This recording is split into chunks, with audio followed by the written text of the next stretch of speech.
एबीआर technical institute में आप सभी को स्वागत है। आज हम जानेंगे स्प्लिट एसी का मैकेनिकल भाग। ठीक है, तो पहले हम जानेंगे कि मैकेनिकल भाग क्या होता है, जिसमें मैकेनिकल में भाग में क्या जाता है, कैसे जाता है। तो मैं बताऊंगा कि स्प्लिट एसी में जिन जिन मैकेनिकल भागों में गैस का संचार होता है उसे मैकेनिकल भाग कहते हैं। जैसे कि इनमें निम्न कुछ भाग भी आते हैं, जैसे कि एक्यूमुलेटर हो गया, कंप्रेसर हो गया, कॉइल कंडेंसर हो गया, स्टेनर फिल्टर हो गया, अपना कैपिलरी ट्यूब हो गया, और क्या नाम है कि अपना डिस्चार्ज लाइन के माध्यम से जाता है ऑपरेटर में, और ऑपरेटर से फिर सक्शन लाइन के माध्यम से अपना ये कंप्रेसर में आता है।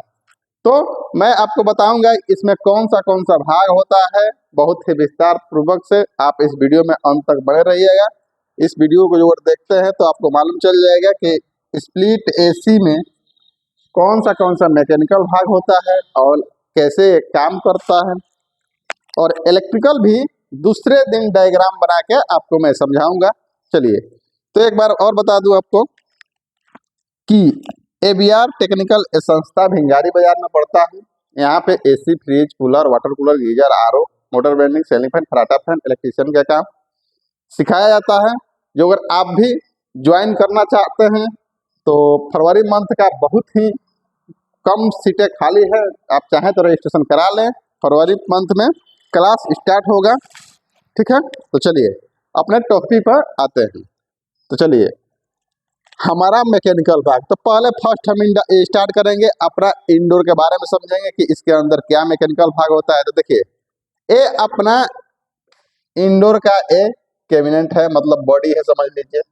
इसके अंदर होता है क्वाइल। ठीक है, यानी मान लीजिए इधर से आ रहा है, ठीक है, यहाँ से आ रहा है, फिर यहाँ से यूटर्न हो गया है, फिर यहाँ से यूटर्न होके फिर इधर आया, यहाँ से भी यूटर्न हो गया, यूटर्न होके सीधा सक्शन लाइन, यहाँ से सक्शन लाइन के माध्यम से सीधा यहाँ पे आप देखे होंगे कि एसी का आउटडोर होता है, जहाँ पर 3 पॉइंट होता है, 3 पॉइंट, जिसमें 2 की कंपल्सरी चार्जिंग के लिए और एक सक्शन लाइन होता है, और एक होता है जिससे गैस को लॉक करके रखा जाता है, यानी रिलीज कराने के लिए रखा जाता है। तो ये वाला पॉइंट है जहाँ पे एलएनकी लगा के इसको हम चाहे तो रिलीज करा दें, चाहे तो लॉक कर दें। ठीक है, तो यहाँ पे देखिए 2 पॉइंट है, तो ये हो गया सक्शन लाइन अपना, ये हो गया अपना चार्जिंग लाइन। ठीक, तो इसी सक्शन लाइन के माध्यम से सीधा आ रहा है अपना एक्यूमुलेटर में।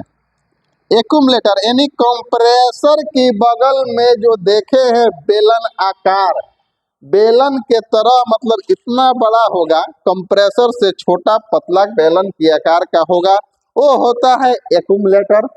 उसके बाद ये हो जाता है अपना कंप्रेसर। फिर यहाँ से अपना ये डिस्चार्ज कर रहा है यहाँ से, ठीक है, यहाँ से डिस्चार्ज कर रहा है, डिस्चार्ज करके जा कहाँ रहा है, यहाँ पे होता है एक कंडेंसर। ठीक है, फिन्स ट्यूब टाइप कंडेंसर बोला जाता है इसको। इसमें क्या होता है, यहाँ से गैस को डिस्चार्ज करता है, तो ये डिस्चार्ज लाइन से जा रहा है, तो कंडेंसर के अंदर घुमा घुमा के फिल्टर में आ जाता है। इस फिल्टर का नाम होता है स्टेनर फिल्टर। ठीक है, स्टेनर फिल्टर। अच्छा, पहले यहाँ देखेंगे कि यहाँ पे फैन बनाया हुआ है, तो ये फैन मोटर होता है, लेकिन यहाँ तो फैन है ओनली। इस फैन मोटर के माध्यम से फैन को घुमा के इसको कूलिंग करने में सहायता करता है, यानी इसको हवा यहाँ से फेंकता है, मतलब यहाँ से गर्म हवा बाहर फेंकता है। इसके लिए यहाँ पे एक फैन लगा रहता है जो कंडेंसर को ठंडा करने में मदद करता है।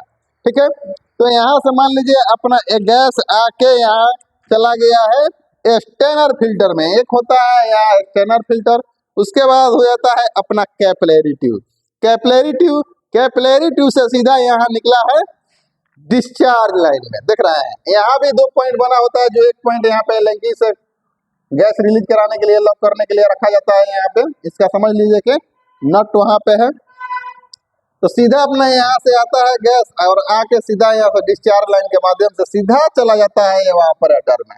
ठीक है, तो आप समझ चुके होंगे कहाँ से अपना डिस्चार्ज करता है गैस, तो ये डिस्चार्ज लाइन है, अपना डिस्चार्ज लाइन है। अच्छा, बात करें इस पाइप को, ये पाइप 2.1/4 का होता है। ठीक है, उसके बाद इस उधर से फिर अपना एक गैस यहाँ जा रहा है, फिर ये घूम के आ रहा है, घूम के आ रहा है, ऑपरेटर के अंदर से सीधा फिर सक्शन लाइन के माध्यम से आ रहा है, फिर अपना वही क्रियाएं कर रहा है। ठीक है, तो इसका पाइप जो है ये कितना का होता है, A1/2, यानी एक का आधा का ये होता है। ठीक है, तो इसमें आप समझ गए होंगे कौन सा डिस्चार्ज लाइन है और कौन सा सक्शन लाइन है, और सक्शन लाइन का है तो कितना mm का पाइप, कितना मोटा पाइप रहता है, और सक्शन लाइन का कितना मोटा पाइप रहता है, और डिस्चार्ज लाइन का, ये दोनों समझ गए होंगे। और आउटडोर में कौन सा मैकेनिकल भाग है वो भी आपको समझ में आ गया होगा कि कौन सा मैकेनिकल भाग, यानी जिन जिन भागों में गैस का संचार होता है वही मैकेनिकल भाग है। यानी गैस मैकेनिकल, ये पाइप में आप देखते हैं पानी का प्रवाहन हो रहा है, यानी गैस का प्रवाहन हो रहा है, यानी एयर का प्रवाहन हो रहा है, तो समझिए वही अपना मैकेनिकल भाग होता है। तो वही अपना मैकेनिकल भाग यहाँ डायग्राम के माध्यम से आपको बताया गया है, इसमें संपूर्ण मैकेनिकल भाग है, इससे ज्यादा कुछ नहीं होता है एसी में। तो आप इस वीडियो को देख के समझ गए होंगे। वीडियो अच्छा लगे तो शेयर करें, लाइक करें, सब्सक्राइब करें।